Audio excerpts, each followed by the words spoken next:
So you installed yourself an aftermarket radio and your backup camera doesn't work? Well, in this video, I'm going to show you how to make your aftermarket radio work with your stock backup camera. Let's jump right into it.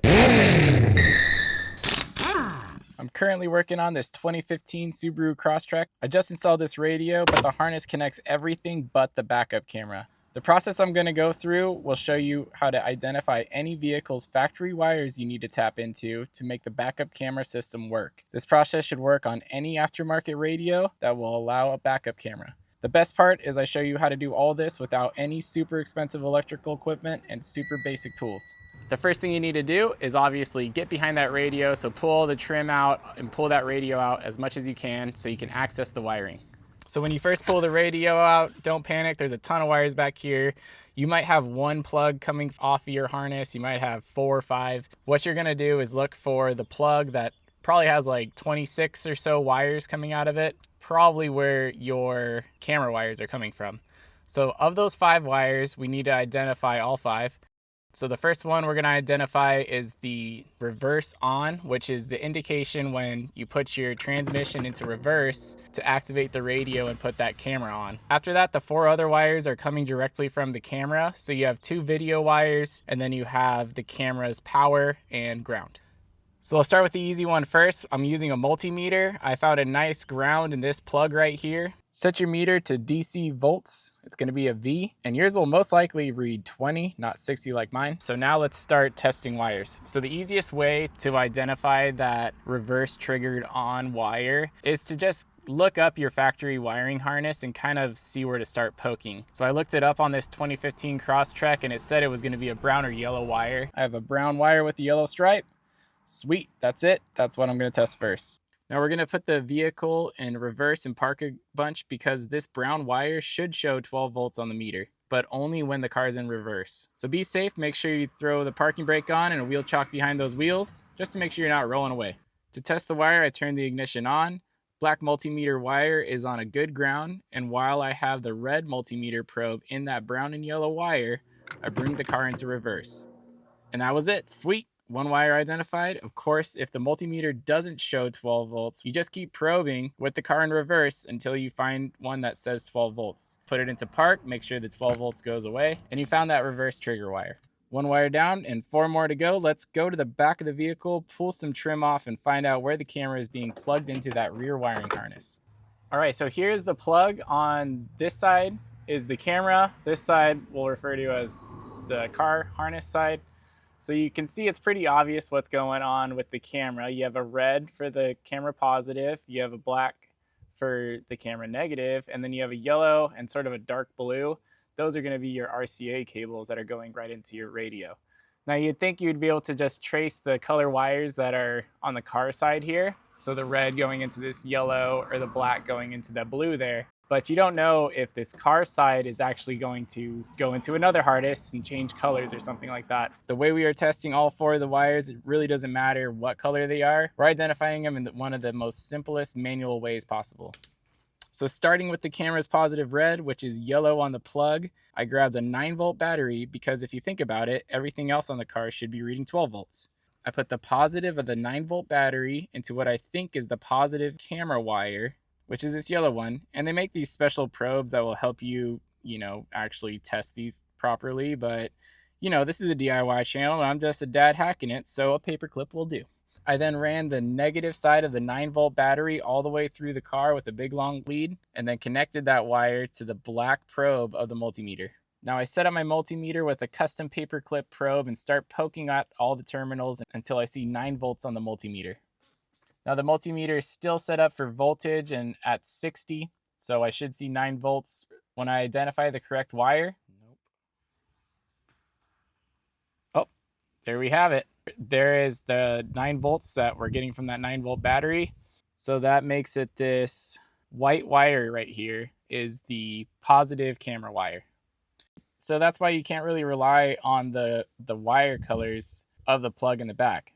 But anyways, cool. Now we know what the positive wire camera is. So 2 done, 3 more to go. Now let's find that negative camera power wire. This is pretty simple now that we found the positive camera. What you need to do is back at the camera plug, leave that 9-volt positive where it is, Then plug the negative of the 9-volt battery into the identified camera negative wire of the plug.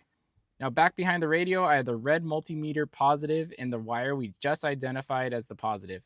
I'm getting a little bit fancier with my paper clips and wrapped it around the black multimeter probe and started poking till I see 9 volts, which completes the circuit. Poke, poke, poke, poke, and boom, there it is. What color is it? It is black, which the plug wire in the back of the car is blue, so that is why you need to manually check and identify every single wire like this.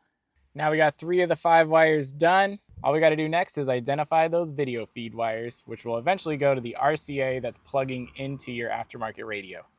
To get started, we head back to the camera plug again. So we're going to identify what these videos are, the yellow and this dark blue of this camera here. What we are going to do is run the multimeter in audible continuity mode. Now my setup for this test is I have a paper clip in the green wire and a wire lead going to the front of the car, which is hooked up to the black cable of my multimeter. With my red probe of the multimeter, I start poking around till I hear a beep. Probe there. There you have it. So this red wire is that green wire in the back of the car, which is the video signal positive wire that in the end will be the yellow wire on your RCA cable. It's also called the RCA center pin wire. Easy enough. Now we just have one last wire to identify, and then we start splicing some wires in. The last wire, which is the outer shield or ground shield negative, which will be the black wire of your RCA.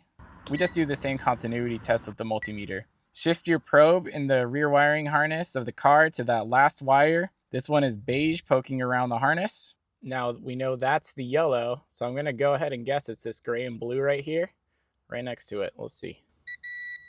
Yep, nailed it.